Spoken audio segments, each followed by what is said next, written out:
Thank you. Right. Good evening, everybody, and you're all very welcome to this, the fourth and sadly penultimate lecture for this year's series. I didn't make the point last week, and I just wanted to say this week that I noticed some of our older crowd are beginning to come back. And by older crowd, I mean the people who've been with us since 2011 at the Dante lecture series. And it's a real personal delight for me to see you back and to welcome you back onto campus, back at UCC.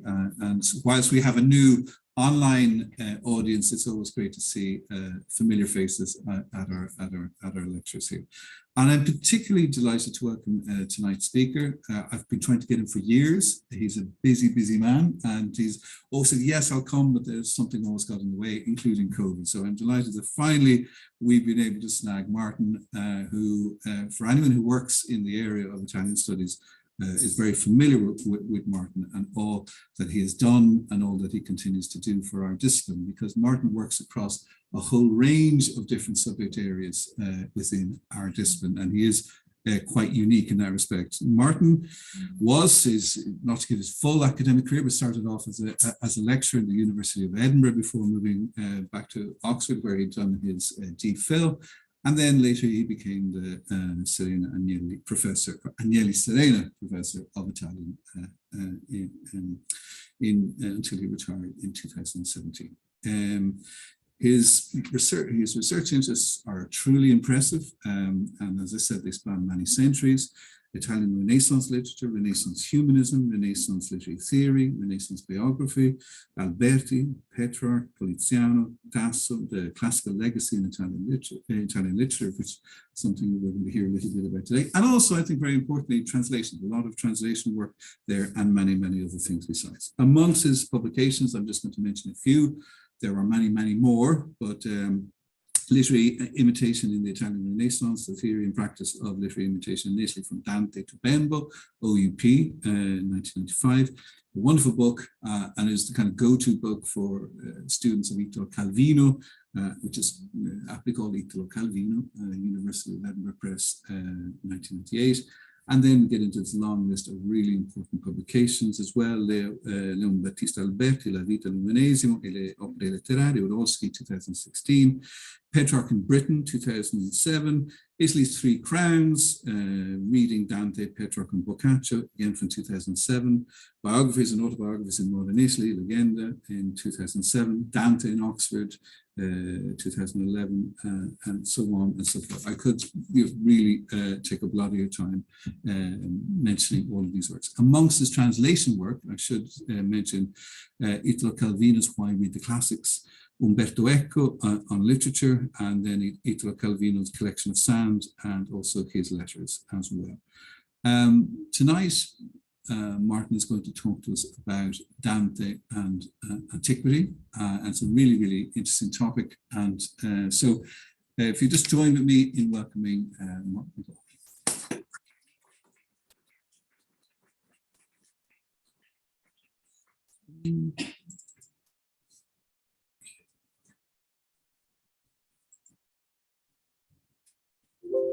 Okay. Thank you, Dara. And can I just say it's a great pleasure to be back in Cork. I was last here in 2003 for the Society of Italian Studies conference, a great conference. And I noticed that shortly after that, once we'd all left, Cork became a city of culture. So it's a great thrill for us, particularly those of us with links to Ireland, to come back every so often and to see departments like this flourishing, meeting lots of your interesting students with substantial projects on a doctoral level. So it's been fantastic, tremendously warm, hospitable accoglienza from Dara, of course, but also from Celia and Mart and Emma last night. It's been very good. Yeah, I was going to talk about this, thinking of this cycle of lectures, and Dara's been wonderful at getting this cycle of prestigious lectures going again over the last few years. And it was great to listen to the ones that have already been done this year by our friends Lorenzo Deloso, Andrea Robilio, and Paola Nasti. In fact, such are their names and the brilliance of their lectures, I wondered if I was really up to the task, not being a full-time Dantista myself, wondering whether I really belonged frecco tanto senno, and particularly thinking of the names of the people who gave the last two lectures, Andrea and Paola. I was tempted to decline Dara's offer and say, not io non Enea, io non Paolo sono, but io non Andrea, non Paola sono. But I'll do my best. So I like to start with this image because it's a famous image of Signorelli's fresco of Dante in Orvieto, and its modern rewriting, if you like, by a great contemporary, near-contemporary English artist, Tom Phillips, who unfortunately just died. But what's really good about it is it's very much Dante, the intertextual poet, in Phillips's version, but even in Signorelli's. So the same number of books are on display, and I don't know whether you can read it, but he gives a title to each of the three books that Dante is reading from. One is the book of Amor, the one on the bottom is Roma, and the third anagram you can make out of those four letters is Maro, which is the name of Publius Virgilius Maro. So it's an ingenious combination of the three great strands of Dante's works, the love poetry, the classical dimension, and also the political importance of Rome. So I think it's an appropriate thing to begin with. What about this topic? Well, it's a huge topic, and it will be impossible to cover most aspects of it, even in a 1-hour lecture. And it may also be difficult to say something new in this very not new subject. But I wanted to start off thinking about ways in which Dante was typical of his time, typical in that he was, like other intellectuals of his time, steeped in classical culture, just like many contemporaries. But he was also exceptional in the sheer vastness of his knowledge of the ancient world, particularly ancient texts. He was an omnivorous reader of Virgil and Aristotle, amongst other authors, and tonight's lecture tries to offer a survey of that extraordinary range and a few limitations in Dante's knowledge of classical antiquity, and also to examine the macro and micro textual strategies he deployed in reusing that expertise creatively in his major works. Now, what was typical and atypical of Dante's times was wittily pointed out by Umberto Eco in a spoof of a reader's report, a fictional reader's report from the Trecento, in which he says, I've got an offer of this manuscript by a man called Dante Alighieri. Should we take it up? In fact, it's a whole series of what should we say? It used to be called PFOs, when a publisher turned you down. Somebody thought, I've got a list of PFOs up here. And he does it for Homer as well. With Homer, he says, there's this thing called the Iliad and the Odyssey from one of the Greek islands, but the problem is there are about 12 Greek islands that claim that he was born there. So the whole question of authors' rights will be a nightmare. Steer clear of it. Keep away from this one. Similarly with Dante, I'll read the English of the key passage. He says, the work of this new writer Alighieri, though he is a typical dilettante author, autore della Domenica, undoubtedly shows a certain technical talent.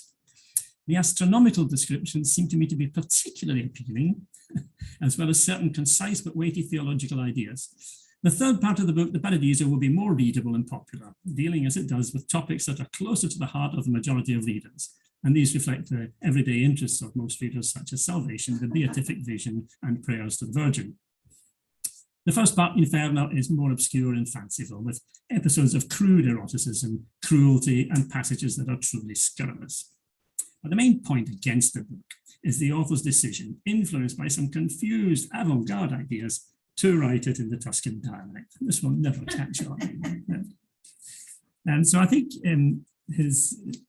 despite the jocularity of the way in which he does it, it's important to remind us, though, of the reader's interests of the time. And readers will have been taken by surprise by those two things: the strong realistic dimension, notably in the Inferno, but also elsewhere in the poem, as well as the decision to write this in the vernacular tongue. It's possible also that Dante was keen to display his classical credentials in order to counterbalance his daring decisions on content and language. But what was his knowledge of antiquity? Well, it was largely literary and textual, knowledge handed down in text from that age, or medieval descendants. And Dante had read a very wide swathe of works from the Latin Aristotle and Plato to Cicero and Seneca. And as these names suggest, his authors were diverse, ranging from philosophers and orators to historians and poets, especially that last category. If we compare him, still on this idea of what was typical or untypical about Dante, compare him with a major intellectual from the previous generation, Brunetto Latini, his old mentor, we notice that both writers composed works of philosophy, rhetoric, and poetry. But whereas Brunetto's main work in Italian, Il Tesoretto, has some similarities with Dante's comedy, it is shorter and is unfinished and less successful in embracing the ambitious topic of the whole world as his subject. In particular, as our friend Sig Baranski has shown, the classical writers who appear in Brunetto's poems, such as Ovid and Ptolemy, are rather wooden and static figures, and they get none of the dynamism and distinct characterization of Virgil and Statius, say, in the comedy. And if we compare Dante then with a similar figure from the next generation, someone like Petrarch, say, we see that Dante is certainly less of a humanist than Petrarch. He doesn't share the latter's interest in collecting manuscripts or other artifacts of antiquity, such as coins. And he does not feel, as Petrarch would feel later, that there was this huge divide between the classical world and his own times. Dante feels as though he's involved. He puts Virgil in his poems. He talks to the classical poets. Just a few titles for the bibliography is very select. But so I was thinking from the interested person what's the best thing to read on Dante and the classics. I would say read those last two items on that list. They're the most recent. They're by people you know, Simone Marchesi in the Cambridge Companion to Dante's Comedy, and Zig Baranski in the Oxford Handbook of Dante. So they're up to date and they're very well written and good concept. But I wouldn't forget the starting point of it all, the major book back in 1896, the first title there is old Edward Moore, who founded the Oxford Dante Society, who charted initially the vast number of poets and writers that Dante knew from antiquity. So that's just an idea of part of the bibliography. And some statistics from those books. We think there are about, according to Marchesi, about 200 classical figures are mentioned or appear in the comedy, from Achilles to Zeno. These are many more than the 65 Christian figures referred to in the poem. And the classical works Dante refers to are texts of philosophy, history, poetry and poetics, natural sciences, political theology. And as you can see there, while the Vulgate Bible, the Old and New Testaments are quoted or mentioned 500 plus times, over 500 times, Aristotle is mentioned over 300, Ovid around 100, Cicero and Lucan and 50 each. But Virgil is the most prominent point of reference. It's recently been calculated that the poem includes around 700 Virgilian references. That's one every 20 lines in the comedy. And indeed, there are 126 direct quotations from the Aeneid, 16 from the Georgics, and so on. And even the final, last point on the top of the slide, in the middle of the slide, the final allusion in the last canto 33 of Paradiso is to the Sibyl's leaves that are talked about in Inferno 6. Another striking detail, the rest of that slide there, is that Dante works across both micro and macro textual dimensions. So Aeneid 6 inspires the plot, the structure, the geography of the Inferno, if you like, but with much more precise divisions compared to Virgil's divisions. Virgil's are rather vague. Nearby, then the next place, not far from there.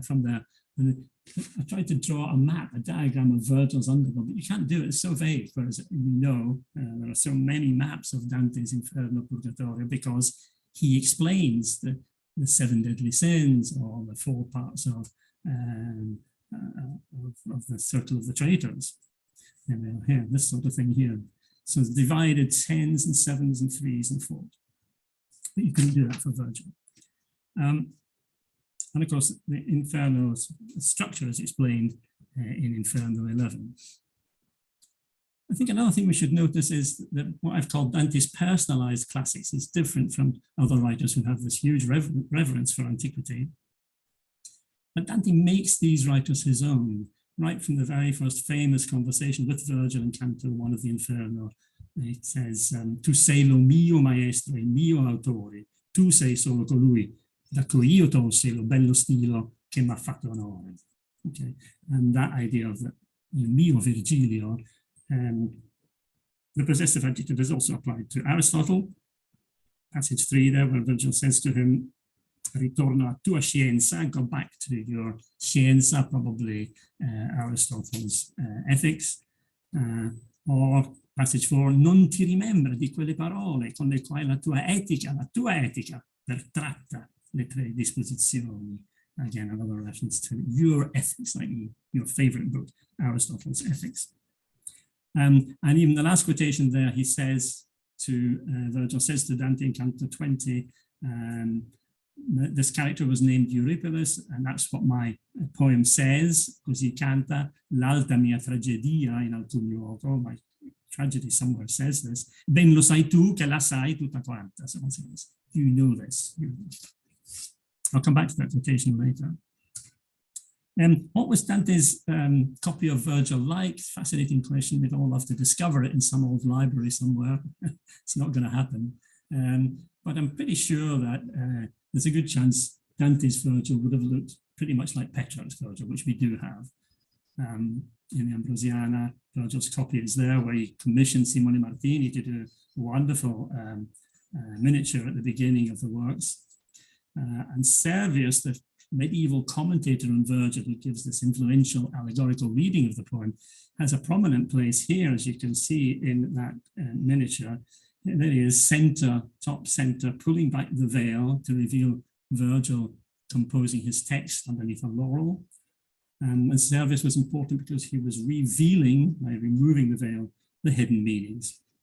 And round the side are three more figures who personify the three great works of Virgil. The soldier, top left, personifies the epic of the Aeneid. The farmer, bottom left, pruning his vines, the Georgics. And bottom most, also in terms of style, the shepherd milking his sheep, standing for Virgil's eclogue. And the text itself, this is a page from Petrarch's copy of Virgil. All the works, so it starts off with the eclogue. So the main text is on the right-hand column there. And round it to the left and across the bottom is Servius's commentary. And in addition, you can just see squeezed into the odd spaces down the left-hand margin and at the bottom, Petrarch's own notes to himself, a compulsive note taker like Petrarch. It's an extraordinary document bringing in a text from antiquity with a painter from the 14th century and Petrarch himself. Okay, I want to look at this next section and looking at ideas of how does he cope with the classical baggage in the works before the comedy.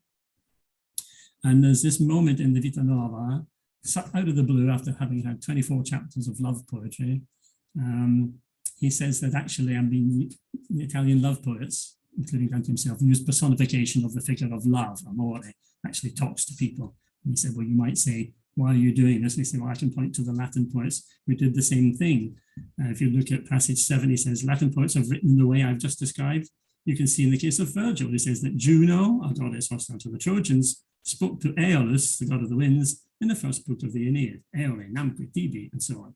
And that this god answered her, tuus o regina. He's interested in vocatives, and the way inanimate people, things like goddesses and gods can talk to each other.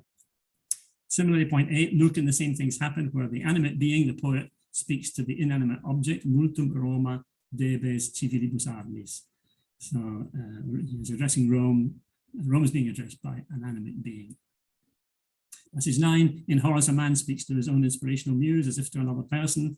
Not only are these the words of Horace, but he utters them as if quoting from the good poet Homer in this passage of his Ars Poetica, dic mihi musa virum. And lastly, in Ovid, love speaks as if it were a human being in the beginning of the book called The Remedy of Love. Bella mihi video, bella parantum ait. So, this line 2 of The Remedy of Love, he sees that Ovid is preparing to fight love and not to be tamed by him. But as recently as 1994, I think it was, the Cambridge Companion to Dante, the first edition of it, gave a mistranslation, misunderstood bella. Instead of saying war is being prepared by this poet against me, the translator said, nice things. It was a bella being prepared. It doesn't appear in the second edition, I've checked. But it's incredible how we can still have these inaccuracies. Interesting about that list of poets there. So there are 5 poets, Virgil, Lucan, Horace, and Ovid. And it's the same 5 that then appear in what's called the Bella Scuola in Limbo. Dante in Canto 4 of the Inferno enters and meets, thanks to Virgil, the other great poets of antiquity. As you can see from passage 12, Homer, Horace, satirical Horace, he says, Ovid and Lucan, as well as Virgil himself. Here are the 6 poets. There's great stuff from Baranski on satire. Most people say he calls Horace satirical because he'd only read the satirical works of Horace's satires and letters. And whereas nowadays, if you study Horace at university, you'll be reading Horace's Odes, which had a strong, influential effect, but after the Renaissance. At this time, it wasn't known. But Baranski also argues that Horace is delimited by being called a satirical poet, because what he says Dante is doing here is saying Virgil, Homer, Ovid, and Lucan are what he calls the tragic writers, even though we would call them epic. Horace is the satirical poet, therefore that still leaves place for someone to be the comic poet, and that is Dante himself. And that's the reason why Terence is almost written out of the comedy. He gets a couple of mentions we'll come to later. And still staying with these early works, well, that's an illustration from one of the many manuscripts showing Dante in the company of, mixing with his friends who welcome him as 6 Tracotanto Senno. But let's look at what he says about imitating classics in other early works before the comedy. In De Vulgari Eloquentia, he comes back to this idea and says, passage 13, the great poets, those who obey the rules, wrote their poetry with a technique that was governed by rules, whereas vernacular poets write at random. Thus it comes about that the more closely we try to imitate the great poets, the more correctly we write poetry. So far, so good. Passage 14, slightly more problematic. He says, perhaps it would be most useful in order to make the practice of such construction of sentences habitual, the best sentences you'll find in the ancient texts. It's most useful to read the poets who respect the rules, namely Virgil, the Ovid of the Metamorphoses, Statius, and Lucan. So what's happened here is Horace is gone. He's been replaced by Statius, who, as you know, will become very prominent in Purgatory. And Ovid, it's not the Remedia Amoris, a little book about love poetry, but the Ovid of the Metamorphoses. In other words, these are all epic poets.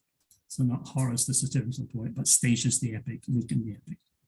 And that's fine, I think you can see where that's coming from. But the rest of it, he says, but also you should also imitate others who have written excellent prose, such as Livy, Pliny, Frontinus, Paulus Orosius, and many others, whom an affectionate interest invites us to consult. It's hard to see. Frontinus, if you look at it, wrote about military tactics and aqueducts. How the vernacular poet is going to learn to write perfect sentences by reading about that sort of subject matter, I don't know. So it's a very controversial passage. Anyone can come up with an answer. I'll be very pleased to hear it. Let's have a look at the last of his early works, the Convivio.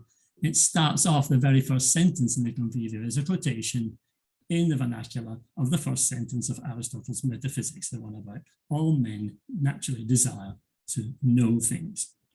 And there's a whole list of the other Aristotle works alluded to in the course of that work: ethics, rhetoric, the politics, the anima, and so on. Similarly, at the bottom of the slide, other classical sources, loads of works by Cicero are quoted from, and there are mentions of poets, Virgil, Horace, Ovid, Lucan, Statius. One person not so far in his canon is Juvenal, the great satirical poet, and prose writers, Seneca, Livy, and company.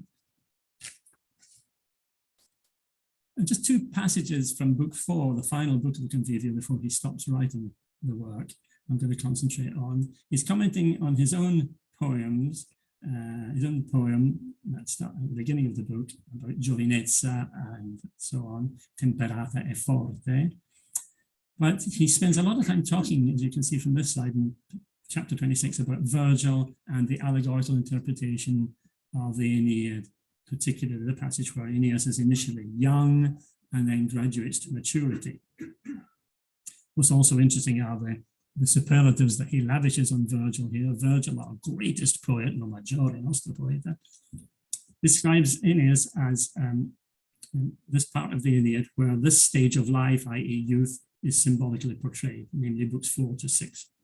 How Aeneas restrained himself when, after receiving so much pleasure from Dido, as we'll explain in book 7, which he never wrote, and when experiencing so much delight with her, he tore himself away in order to follow an honorable, praiseworthy, and beneficial course. So it's about doing the right kind of actions that suit the right age in your human existence. Similarly, sometimes people need to be spurred on. Passage 16, when a spurring onward occurred, when the same Aeneas had the courage to go alone with the Sibyl down into hell, seeking the soul of his father Anchises, exposing himself to so many dangers, as is shown in the 6th book of the Aeneid. And this loftiest poet, questo altissimo poeta, showed Aeneas possessing great courtesy in burying Miseno, for example. And the last passage on the Convivio comes from, deals with the poet, not Virgil, but Lucan.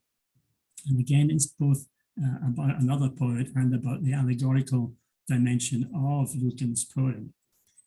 Passage 18, he says, 18. A great poet, Lucan, in the 2nd book of the Versalia, indicates figuratively these two qualities that are fitting in old age, namely returning to God and blessing the journey now completed.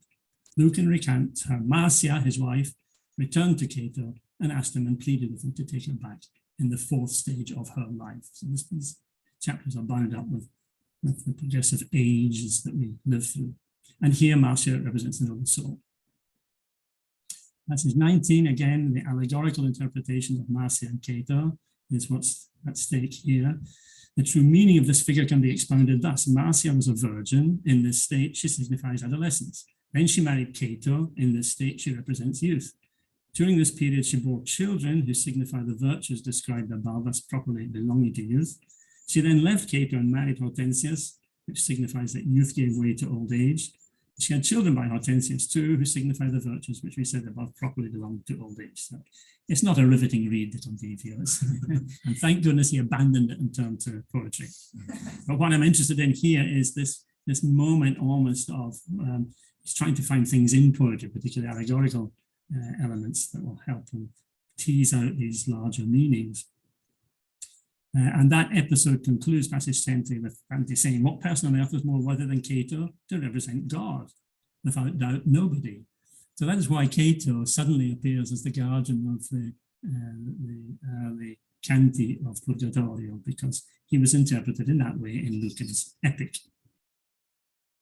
There's another accidental reason why I think he was so interested in Cato. There's a line from the Aeneid, passage 21, secretos que pios his dantem juracatonem. He says, on Aeneas' shield, you could see the pious people who were hived off from the rest of the crowd. And to these pious people, Cato was giving out justice and rules. Dantem juracatonem. And so he feels involved here, I think. Okay, and lastly, his political ideas are also derived from similar sources. Passage 22 shows it's from book 1 of the Aeneid, where Jupiter says, I will set no bounds in space or time to the Roman rule. What Dante's doing here is, saying his theory is that the best form of government is a monarchy. His idea then is, what's the best form of government there's ever been? The Roman Emperor, the Roman Empire, of course. What's the reason for that? Well, because in a poetic text, it said they were granted rule without end by Jupiter. Passage 23, he sees parallelisms between the birth of Rome and the birth of David, the ancestor of Mary and Christ. And finally, 24, he says, when was the best time ever in the world's history? when there was universal peace, he says, of course, it was the time of Christ's birth. That's what's in Luke the evangelist says. So on these kind of rather what we think that is rather flimsy authorities, poets, evangelists, he derives his political theories. Well, let's move to this section deals with the Inferno mostly. And I've called this slide, as a quotation actually, Inferno 3 is one of the early canti where Virgil takes Dante by the hand, as you can see from 25. Poi che la sua mano la mia pose, that sort of image of Virgil taking Dante by the hand in Inferno 3 is also symbolic of the way Dante relies so much on Virgil's text in this canto.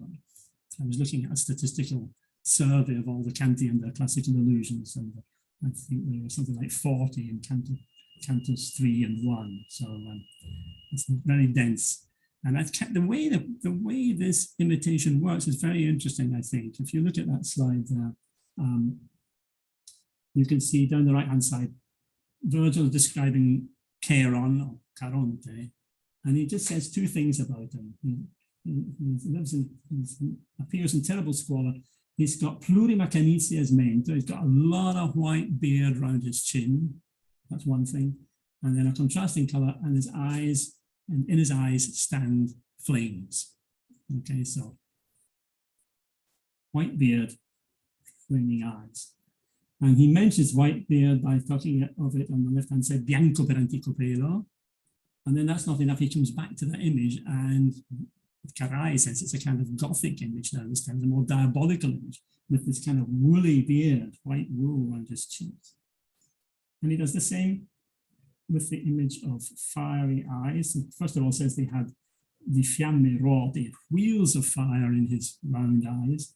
And then the very next line embroiders that description again in this Gothic dimension, expressionist dimension of con occhi di bragia, with eyes of flaming, of burning coal. So that's why Stefano Carai, who's mentioned there in the bibliography, calls it classicismo gotico. And that's why that idea of Charon, because Charon demonio, is the moment when Charon changes from being in the popular imagination a kind of grumpy old ferryman he is in Virgil. It's grumpy. But in Dante, he is demonio, he's a devil, and he shouts at them, "Guai a voi, anime brave." And there's no close equivalent of that kind of shouting, angry Charon. No equivalent of that in Aeneid. So that's the imagery. Yes, one other thing that a man called John Kleiner has explored, called Dantes Mistakes, the limitations of his knowledge. A slightly controversial book, which of course Dante scholars don't like hearing Dante making mistakes.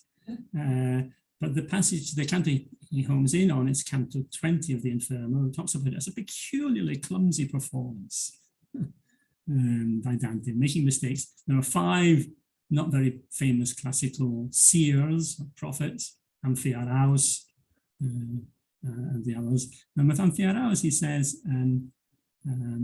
they say to him, look, there's the man that the Thebans all shouted at him, gridavano tutti, dove rui Amphiarao, perché lasci la guerra?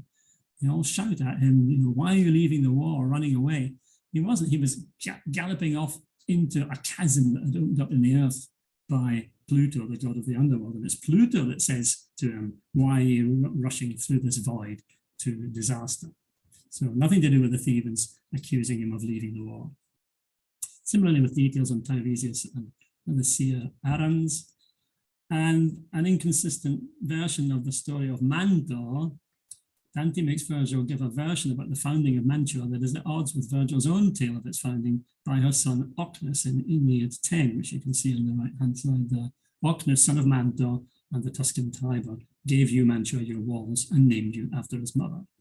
Whereas in Inferno 20, she is portrayed as a cruel virgin, a virgine cruda, and that's her soldiers that built Mantua. So there are these little inconsistencies. And also the final inconsistency here is about the fifth seer, a shady minor character called Eurypylus, who was a Greek soldier who went off to consult an oracle. That's all we know about him, Greek soldier. Whereas Dante makes him an augure, an augur, a seer, a diviner. And again, another mistake at the point where he says to him, the penultimate paragraph there, Ben lo sai tu che la sai tutta quanta. And you know this is the case because you know my comedy inside out. So at the very point where he's making an inconsistent claim.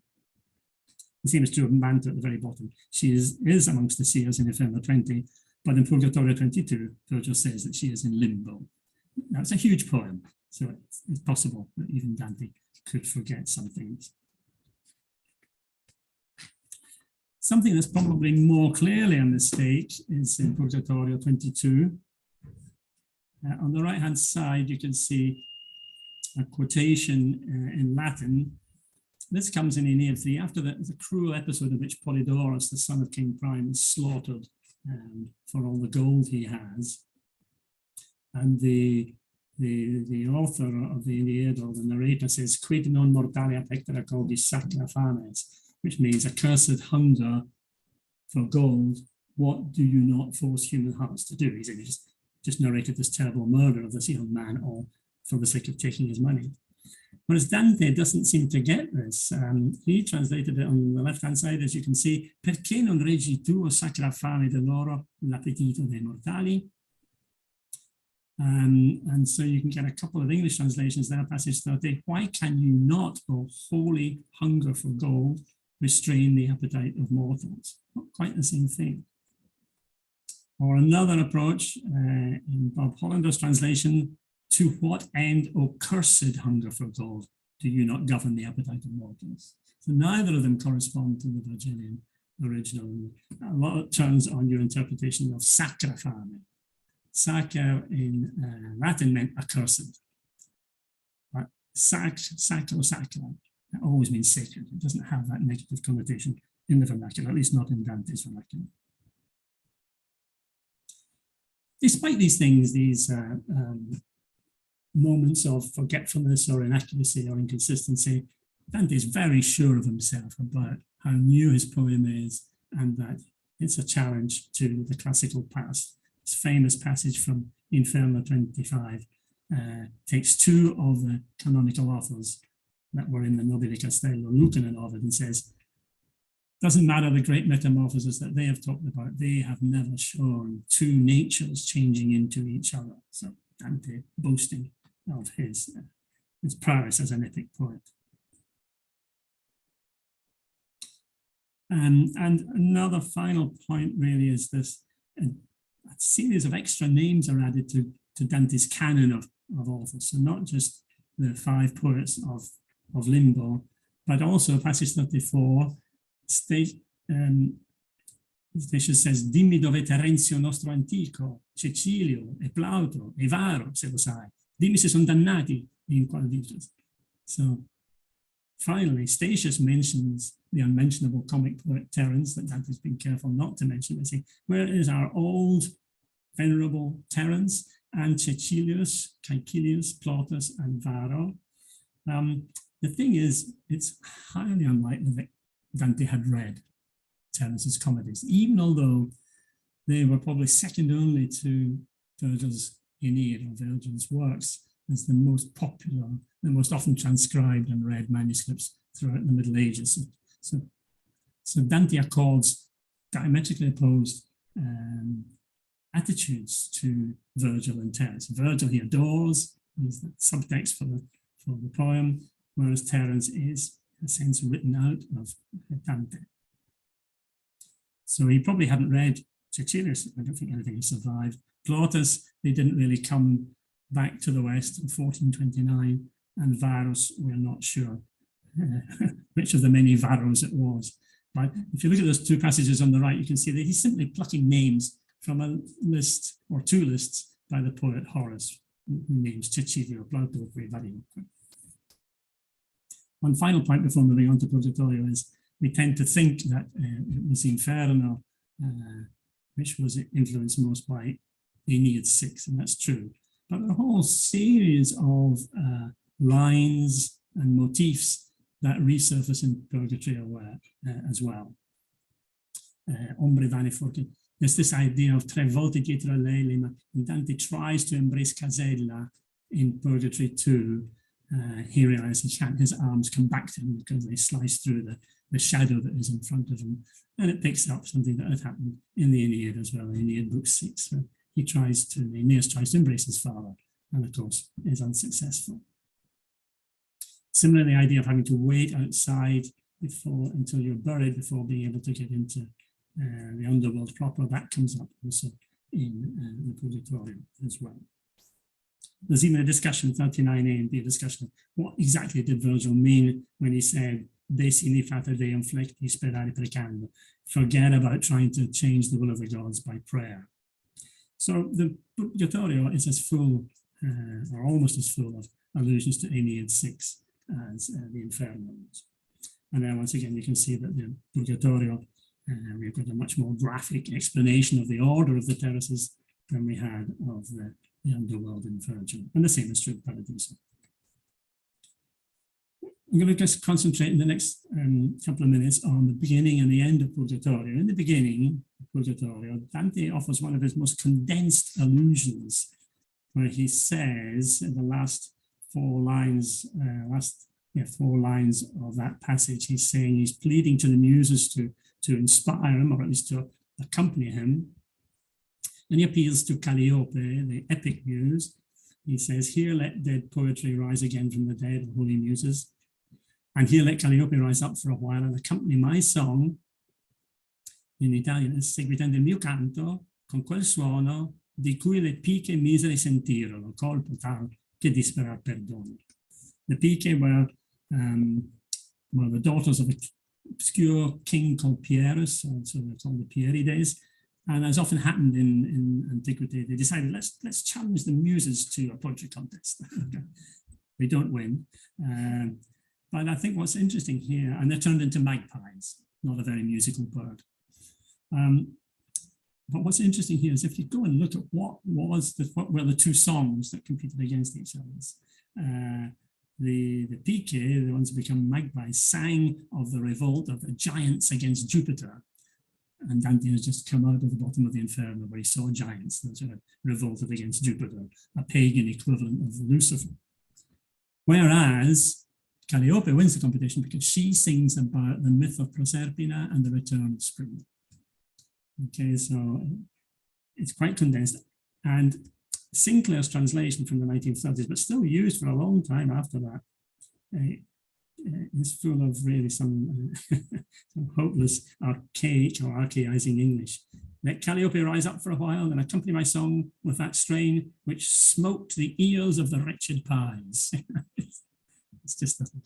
And so a more recent translation by Clive James, an interesting experiment where Clive James decided so many translations have to be accompanied by notes to explain who the characters are and these classical references. And so he said that Dante's audience probably wouldn't have needed all that cultural baggage. So he tries to stick all that information into his translation. You can see the lines that I have underlined are little details that he's added. He says, let Calliope be with me, join with a sweet voice that heaven adores, my song, as once her lilting measures turned those mournful girls to magpies when they dared to taunt her, as from Ovid we have learned.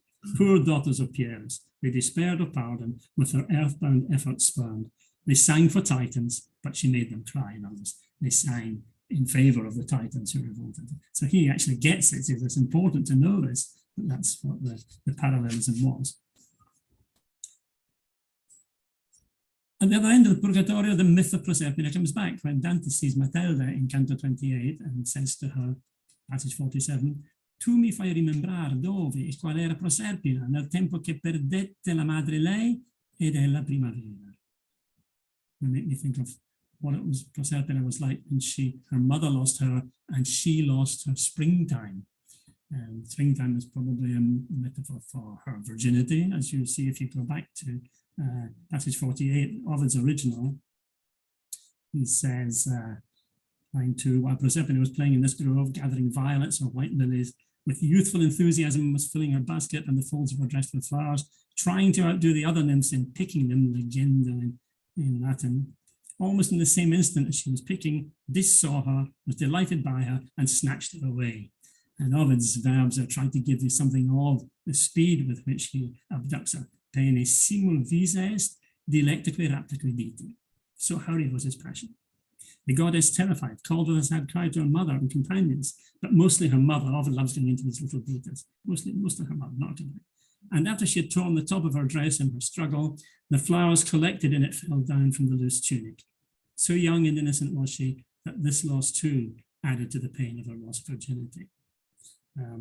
So it's a myth that haunts poets, and it comes up, this is almost a footnote, it's not really the topic of tonight's lecture, but I was attracted by the way that later poets go back to this myth, and there's Poliziano, a couple of century and a half later, tries to get something of that speed of the rape of Proserpine. Quasi in un tratto vista, amata e tolta. Almost all at once, she was seen, loved, and ravished away dal ferro Pluto. And the details of the flowers coming out of her tunic.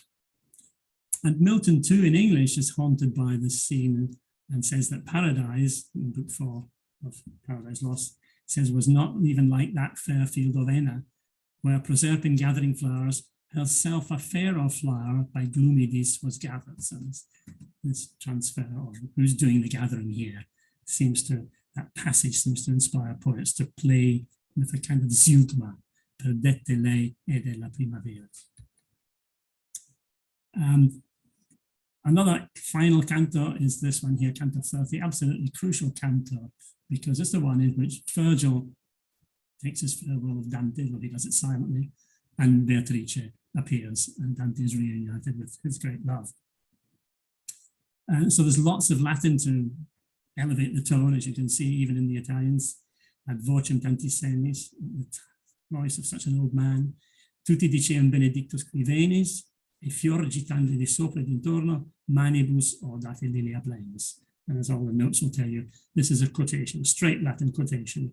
Well, the first one, Benedictus Scrivenis, is from the Gospel of Matthew, and the second one is from Aeneid Book 6, where Anchises says that Augustus's nephew Marcellus will die young.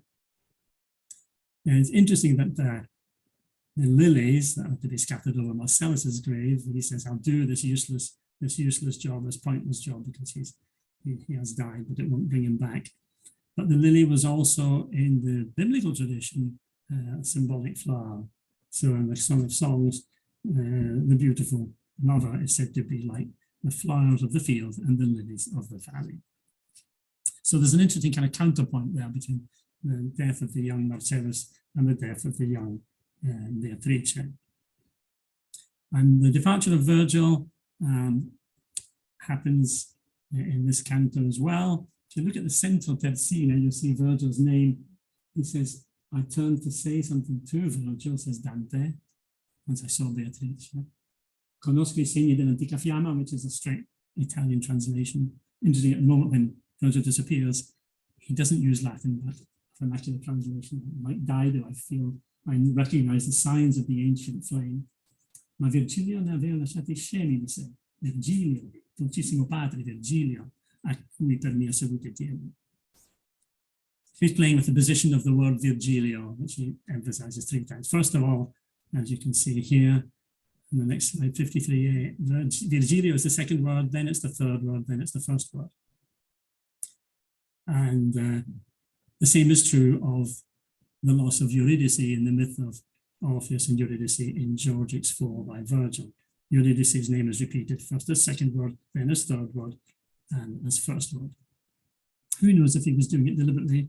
I thought it was a great little scopertina, but I went back to Old Moore and discovered that in 1896, he had the same passage, so it must be true.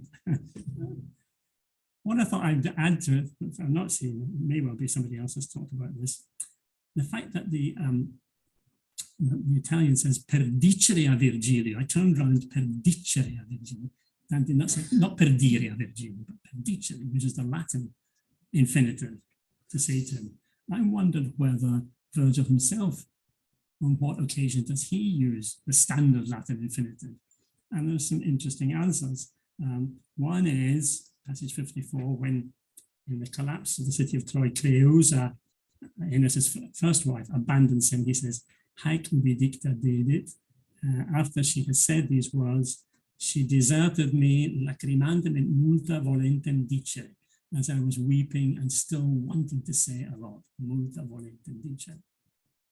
And then it's followed by that motif of 3 times I tried to embrace her, and 3 times I was left clutching the air. And he does it also in book 4, where Dido leaves, abandons him. When he says he has to go and found Rome, must be off. He says, multa me tu cunctantem et multa parantem dicere. I was preparing to say, he was preparing to say lots of things when she disappears. One final mistake is his manuscripts for book 7 of the Metamorphoses talked about how Oedipus solved the riddle of the Sphinx. But in 57, this passage from Purgatory 33, Beatrice says, I've been talking prophecies that are difficult to understand. They're as mysterious as those of Themis and the Sphinx. But soon events will be the naiads who will solve this difficult enigma that damaged the flocks of very enigmatic and naiads. When did naiads ever solve enigmas? Naiads are just little nymphs floating around the riverside, having a good time. And the reason is Dante's manuscript of Ovid had Naiad, Carmina Naiades. The naiads solved that puzzle that hadn't been understood before.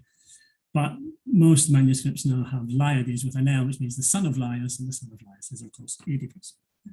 We're nearly there. I just wanted to point out, yes, that was this final. We're getting to the end, Paradiso 33, getting to the beatific vision which Dante sees. And just as the story comes full circle, the main plot, he sees God and will then have to go back and, as it were, write the poem. So here, the final classical allusion takes us right back to even before the beginning of the journey to the underworld, when he says, yes, he says to the Sibyl, don't write your verse oracles on leaves, lest they fly like disordered playthings of the rapid winds. So there's this circularity, not just in the plot itself, but also in the classical allusions. Well, we've got there. I just want a very brief conclusion. What I've tried to show is Dante engaging in a constant dialogue with antiquity, imitating texts already in his early works. I'm quite interested in the way he's already in Vita Nova, De Vulgari Eloquentia and Convivio, he's turning to the classical sources. And that's brought to light again this important turning point in Convivio, where he gets carried away by allegorical interpretations of Lucan and Virgil, and switches from philosophical prose to epic poetry in the comedy. It's also revealed perhaps some limitations in Dante, or at least the text that he used. I think one final point I presume to bear in mind is this, that Dante, as I say, wanted to show he had all his classical cards on the table. He knew this stuff, he knew it very well. And it's only a poet who is steeped in the classical tradition that will then have the daring to go on and become the great experimental poet that he was. Thank you very much.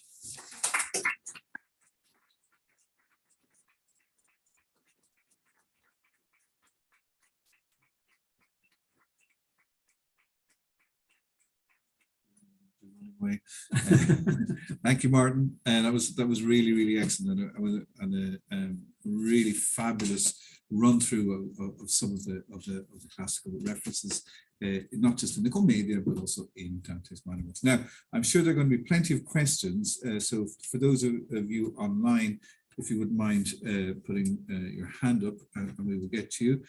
Just to kind of get the ball rolling, really. I mean, I love what you were saying about, Dante's errors, but there is a sense also that Dante is maybe deliberately misreading things, like the example in Inferno 20 when he says, when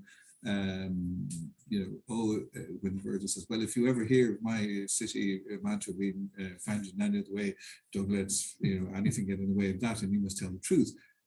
But the only other place where Dante would have heard it was the Aeneid itself. So there's something about Dante that's slightly undercutting Virgil, or it's an odd thing to do. I mean, the Italian is la verità nulla menzogna frodi, you know, and this is in the context of we are in the realm of fraud there.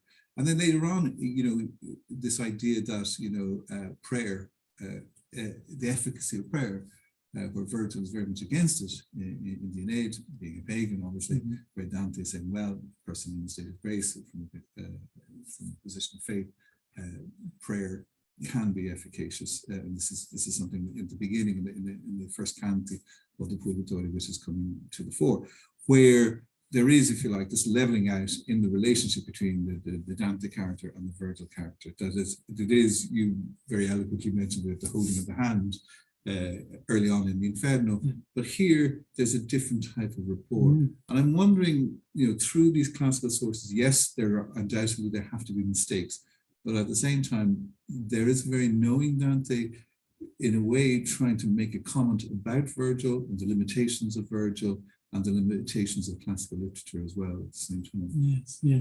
No, I think that's right. And, some people have argued that really those mistakes in that one canto do concern people who were fraudulent anyway, as you just alluded to. And so maybe it's a deliberate series of mistakes to show these people couldn't get anything right. In fact, you've infected me, as it were.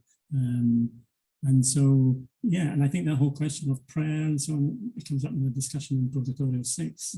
So I think that these reflect, I suppose, the Christian reader coming to grips with Virgil's text and wondering just how much of it he or she can take on board, be careful about it. But I think there's definitely something in it that might suggest that if I'm going to talk about mistakes, let's put it all in the canto about the pagan seers who always thought they were right, but they were actually always wrong. And as a kind of corollary to what we're talking about there, I mean, you know, you bring up the wonderful set piece scene in Limbo, where, you know, Dante says, you know, io fui sesto tra cotanto senno, I was sixth among such great intelligences. And I know when I'm teaching on myself and I'm saying, you know, we're only in canto 4 here. And already he's kind of saying, well, I am sixth among such great intelligences. And I'm wondering, this is Dante vis-a-vis a kind of classical culture that he admires, that he aspires to. This is him, if you like, wanting to partake in a canon. But this is all then undercut in the following canto, in canto 5, when he's kind of confronted with kind of vernacular literature and the kind of the literature closer to his time, and it comes like a proverbial smack in the face. When Francesca starts, you know, basically throwing back vernacular love poetry to him in her story, about her love story. Yes, that juxtaposition of the events of Canto 4 and 5. And I think the first thing to say is, yes, that sense of being one with my fellow poets, even though separated by centuries, is again part of the thing I was trying to get at, that sense of closeness, possessiveness. And it's something you can't imagine Petrarch doing. I think for Petrarch, there was this great divide between the end of the ancient world and his own times. But you're quite right then, when you get to Canto 5, after this being very much of a group of classical poets, suddenly we get this condemnation of the kind of literature that Dante had been writing himself, i.e. vernacular love poetry. And that makes me think also of the other passage we talked about was the very first one in Canto 1, where he says, "Tu sei solo colui da cui io tolsi lo bello stilo che m'ha fatto onore." So he's saying this when he first meets him. If Virgil's beautiful style has already brought honor to Dante, in what works? And some people say, oh, this is easy. It's just "m'ha fatto" should be "farà." Because the easier interpretation is, by imitating Virgil, I'll make this landmark piece of vernacular literature and it will bring me honor. But it's not, that's not what the text says. And so people have argued that he was maybe thinking about all that stuff in Convivio Book 4, the allegorical interpretation of Aeneas, resisting the passions and so on. But very, very controversial passage as well. Yeah. Wonderful. Right, questions? In the shy today. Well, I'll keep going because I will keep it. Let's see. Actually, I was come to the microphone. but No, I will stay here. Well, my question was actually about mistakes too. I was thinking about like, well, Dara put it like maybe a bit more intentional or strategical.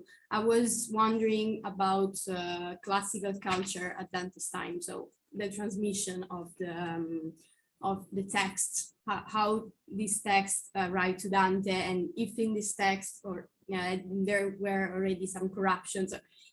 If you can talk to us about, a little bit about these problems. Yeah, I'm sure that's right. And you've got that one example of the Naiades for Liades.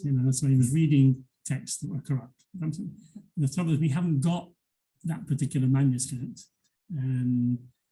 Unlike for Petrarch, we actually have bits of his library, his copy of Suetonius, his Virgil. We get nothing like that for Dante, so we don't know how corrupt the texts were. Obviously, major texts like Virgil would have so many manuscripts circulating that there's a good chance that we can get a reasonably accurate, if you spent the time to collate them, you get a reasonably accurate text. But I have no idea what it would have been like in Dante's time. And the same goes, I suppose, for Aristotle. It's clearly reading the Latin Aristotle. But we've got not a single manuscript that shows, and again, not only do we not have his manuscript, per forza, we do not have any of his notes, whereas Petrarch's always exclaiming in the margins. Someone says, Augustus was a great emperor. Petrarch will write in the margin, not like the emperors of our time. Yeah. So we constantly bring it up to date. And you would imagine that given the sheer quantity of Virgilian kind of quotations or references, allusions, that Dante has his own copy, that this is something he is carrying around with him during his exile. He may not have the other authors, but certainly Virgil. You would think so. I mean, one other question that often comes up is where did he get the parchment or the paper to write this huge long poem down when he's in exile with no money and no resources? I mean, it's just the sheer materiality of the text seems to me to be a problem. If he therefore also had to lug around this great manuscript of Virgil, he didn't have any room for anything else in his suitcase. One thing we haven't mentioned, of course, is these anthologies that circulated in the Middle Ages with snippets of myths and famous sayings from the prophet, the Florilegia, as they're called. He definitely had seen some of those. And this is very much a kind of a personalized classicism that he has. He kind of makes it his own. Well, I think the two things. One is that he has to do it because the 14th century pays homage to the great works of antiquity, no matter what sort of field you're writing in. These are the giants, as it were, of literature. But yeah, what I was trying to say, and that was Dante is peculiar in the sense of closeness that he has, and la tua etica, il mio Virgilio. Can't remember if other people do that. I mean, people can be obsessed by authors, ancient or modern, but I'm not sure if I've come across that sort of closeness, the possessive adjective, mio, duo. Cormac, you have a question. I do, thanks. Dante sees the antique authors as to be admired and to be followed, and he's pretty sure he's doing a good job of it.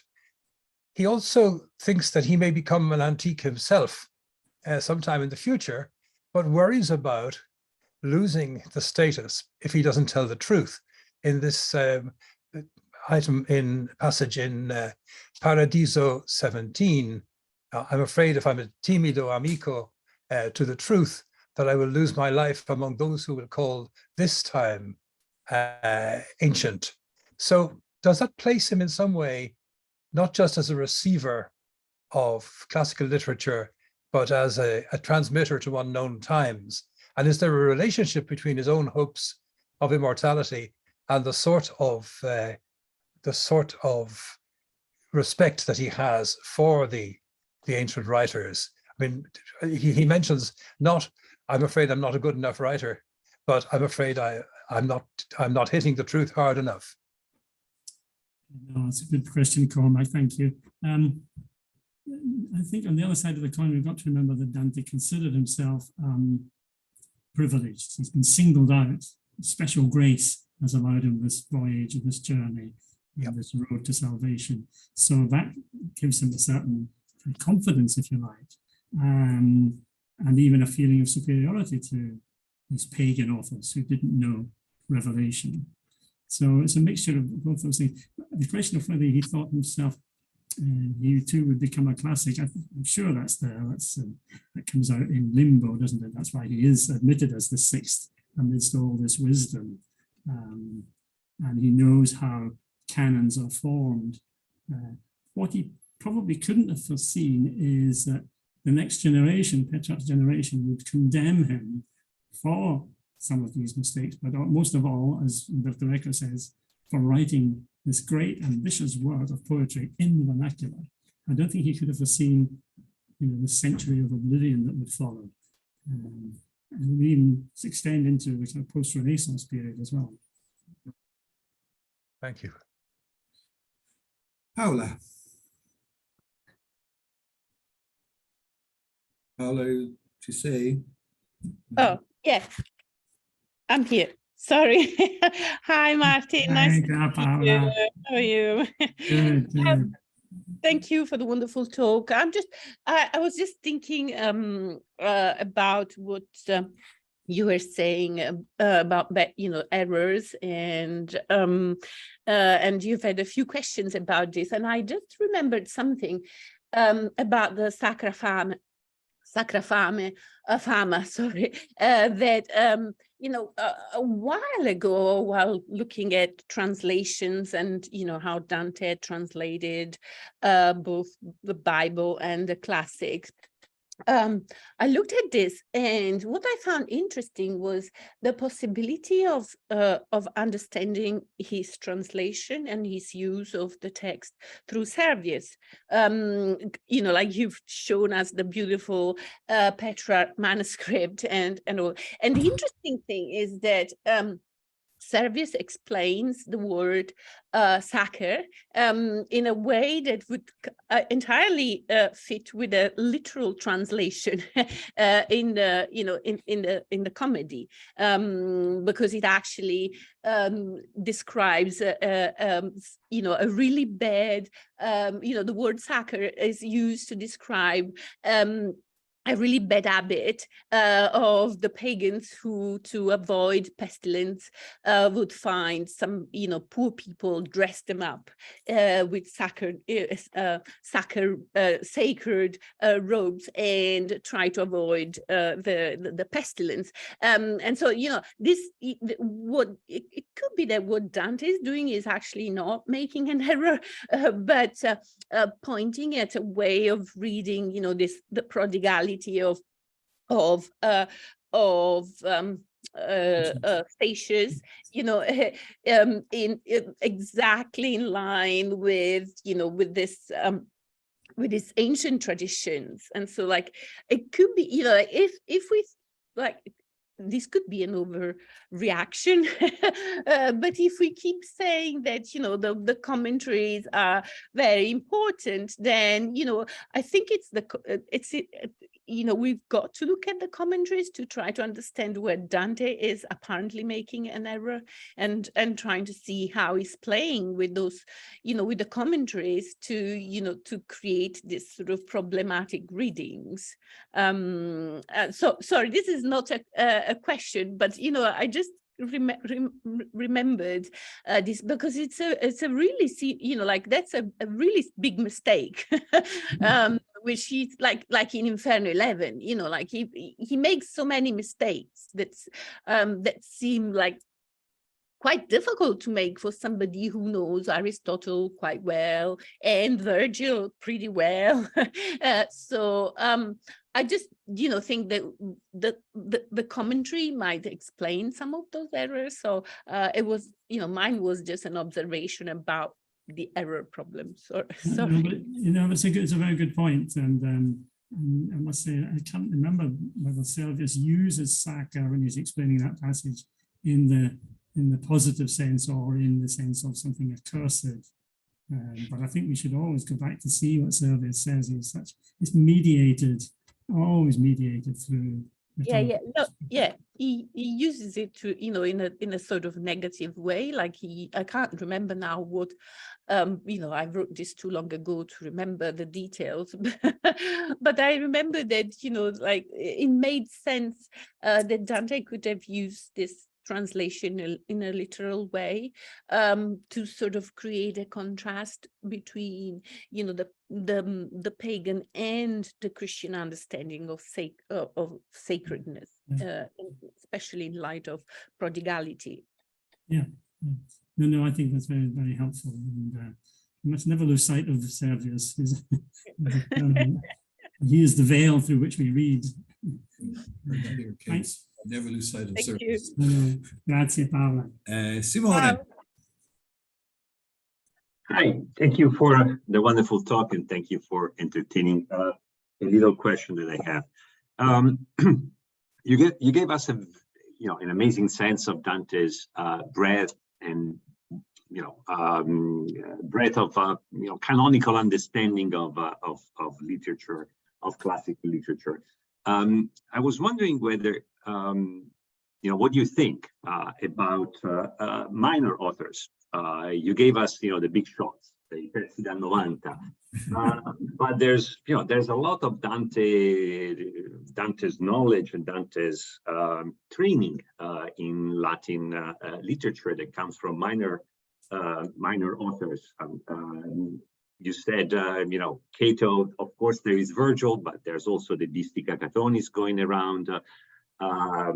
You cited Proserpina through Ovid, but there's also, Claudian that is there.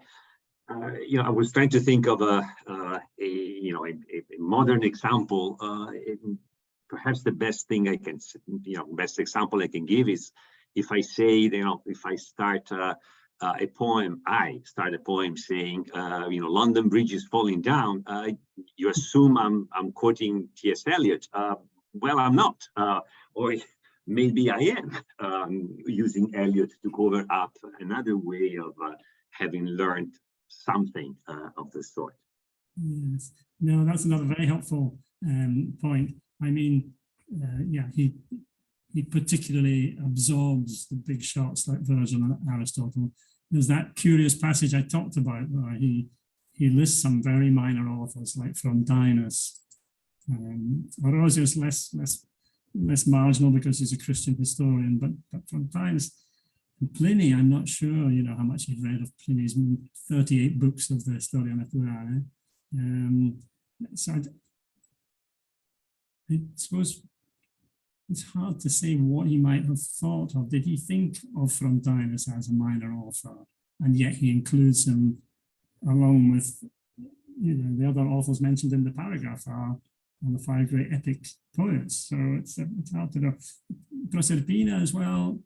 Proserpina, I think Claudian, is it not quite a late discovery, Claudian's version of that myth? No, is it already circulating in the Middle Ages? No, this is not my work. This is Filippo Gianferrari's work. I know, So he knows a lot about this, and I was channeling him, so to speak. I think Claudian was around, indeed. What Dante would have said about Claudian, we won't know, will we? And it's really Poliziano who resurrects Claudian explicitly at the end of the Quattrocento. But he deliberately cultivates minor authors. Poliziano never writes a sonnet. He cultivates minor genres and minor authors. So it depends on the status of those people. As I say, does Dante think of I maggiori e I minori? I'm not sure. I think also maybe there's the feeling that we, in the wreck of the ancient civilization, we've got to hang on to everything we've got, even if it's from Dantes, or how he can help write good poetry. I really don't know. I'm stuck with that. But no, I take the point. I think that's be good to see if we can track down his attitude or even his borrowing from minor authors, however you want to define that term. Thanks. Thank you. Wonderful. Okay, I think at this point, I think it's fair to assume that you have deserved your pint, and I think we'll take you for one now. So just remains for me to first of all thank you all for coming out this evening, and remind you that our final lecture of the series is taking place at the same time next week. And I'm delighted to welcome Dr. Aiste Kilpin Vichute from the University of Cambridge, who's going to be talking to us about Dante's dream language. So it's a particularly nice way to end. But as I said at the beginning, it's taken a number of years for us to get Martin over. And I personally think the wait was worth it. It was a wonderful lecture, and so please join with me in thanking Martin. Thank you.